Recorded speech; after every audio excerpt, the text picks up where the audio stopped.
ఏపీలో కూటమి సర్కార్ మరో సంచలన నిర్ణయం తీసుకుంది. నామమాత్రపు ఫీజుతో గ్రామ, వార్డు సచివాలయాల్లో వారసత్వ భూముల రిజిస్ట్రేషన్లు జరపనుంది.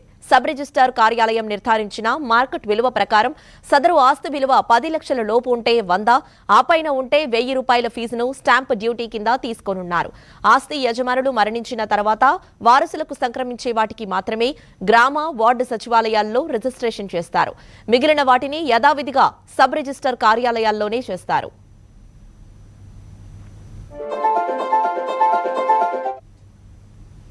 ఇక తల్లిదండ్రులు మరణించిన తర్వాత వారసత్వంగా వచ్చే ఆస్తులను వారసులు తహసీల్దార్కు దరఖాస్తు చేసి కాగితాలపై రాసుకుంటున్నారు. వీటికి మ్యూటేషన్లు సకాలంలో జరగడం లేదని తహసీల్దార్ కార్యాలయాల సిబ్బంది పదే తిప్పుతున్నారన్న ఫిర్యాదులు ప్రభుత్వానికి అందుతున్నాయి. గత ఏడాదిలో సుమారు 55,000 ఫిర్యాదులు ఇలా ప్రభుత్వానికి అందాయి. మరోవైపు తమ ఆస్తికి ఎందుకు రిజిస్ట్రేషన్ చేయించాలనే ఉద్దేశంతో